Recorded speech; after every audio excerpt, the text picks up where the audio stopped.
The next subject is called the law of averages. The law of averages. So important to understand the law of averages. The law of averages in a personal sense is very simple. Here's what it says. If you do something often enough, you'll get a ratio of results. It's important for leaders to understand ratios.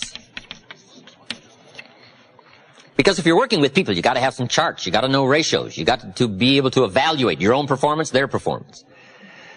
Ratios. What do we mean by ratios? Well, let's say you're in sales, you join a company and you start representing the product or the service. And you're first getting started, you talk to 10 people. 9 say, no, I wouldn't care for any. 1 says, yes, I'll take some. We call this your opening ratio. Now, 1 out of 10, it all depends on what you're involved with, whether or not that's a good ratio or a poor ratio. You say, well, that's not too good a ratio. Well, it all depends. Okay? But it's your opening ratio. So at first, you don't worry about what the numbers are. At first, you just get some activity going. Now, we call this very simply 1 out of 10. Now, here's what's very exciting about dealing in ratios. Once a ratio starts, it tends to continue. Now, this is some things leadership needs to know so that you're not frustrated. If you talk to 10 people, 1 says yes. If you talk to 10 more, chances excellent, you'll get another one. If you talk to 10 more, chances excellent, you'll get another one. It's uncanny. I don't even know how it works. All I know is it works. There's a lot of things you don't need to know how they work. Just work them. Right? A lot of people are studying the roots. Others are gathering the fruit. I mean, it depends on what end of this you want to get in on. It just works. It's a fascinating subject, the law of averages. Okay? Now, once you know that your ratio pretty well is in there, 1 out of 10, now you can start to compete. It is so important to compete, to test your skill against someone else's skill. What someone else can do is a pretty good insight in if you stretch what you might be able to do. So competition is a very healthy thing. Now, you've got to be very smart here. If you've been with this company, let's say a long time, and you've been there so long, you're so good, you can get 9 out of 10, and I just joined and I can only get 1 out of 10, if we have a 30-day contest as to who can get the most to say yes to our product or service, if we have a 30-day contest, you and me, even though I can only get 1 out of 10, I will win. You say, well, I've been here a long time, I can get 9 out of 10. How could you possibly beat me?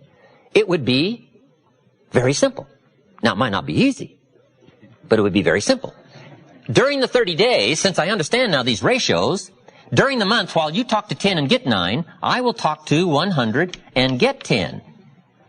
So that at the end of 30 days, you got 9, I got 10, I beat you. Isn't that clever? Let me give you a scenario here.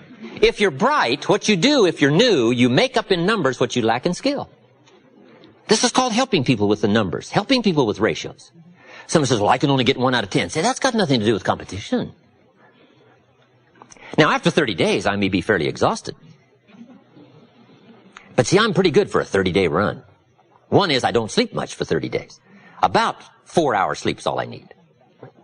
For 30 days. Now, I got to back off after 30 days, I'll admit that. But for 30 days, I can go on 4 hours sleep. Now, see, it's hard to beat somebody that won't sleep. How are you going to beat somebody? About 1 hour a day for nutrition. That's all I need. 1 meal a day, 1 hour a day for nutrition. In 30 days, how are you going to beat somebody that won't eat? Won't eat, won't sleep. The answer is, it's hard. It's hard, even if they're new. But if the new person is so clever to make up in numbers what they first lack in skill, I'm telling you, you can compete even though you're new. The key is to be bright enough to understand ratios. Here's the next clue.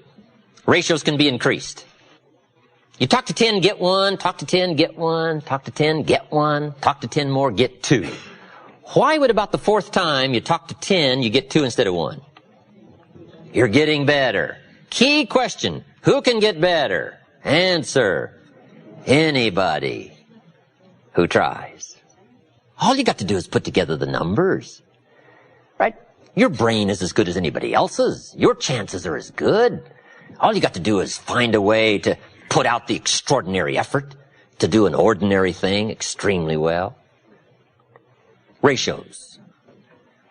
Success is a numbers game. It's important to keep track of your numbers. In baseball, we call it batting average.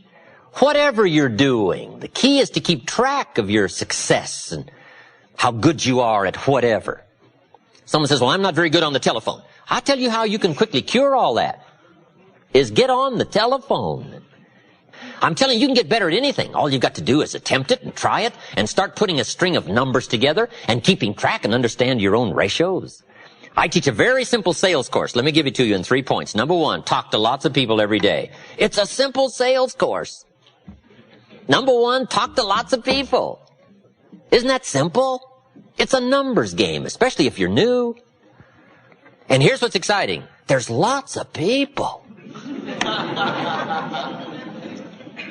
You don't have to worry about people.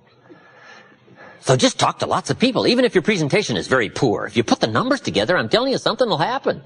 If your presentation was so poor, you went around every day saying to everybody you could meet, you wouldn't want to buy anything, would you? Sure enough, somebody's going to say, well, maybe I would. What are you selling? I'm telling you, it's just about that simple if you put the numbers together. If you talk to lots of people every day, 2 things will happen. Number 1, you're bound to make sales. I'm telling you, some people buy for the strangest reasons. Hey, some people buy out of sympathy for the salesperson. I'm telling you, you can find some people that'll buy out of sympathy. They don't want to see your kids starve. I'm telling you, if you'll talk to enough people, some people will buy out of sympathy. So part of success is, look pitiful to enough people, right? I'm telling you, somebody will buy. And why? It's because of ratios. It's because of numbers.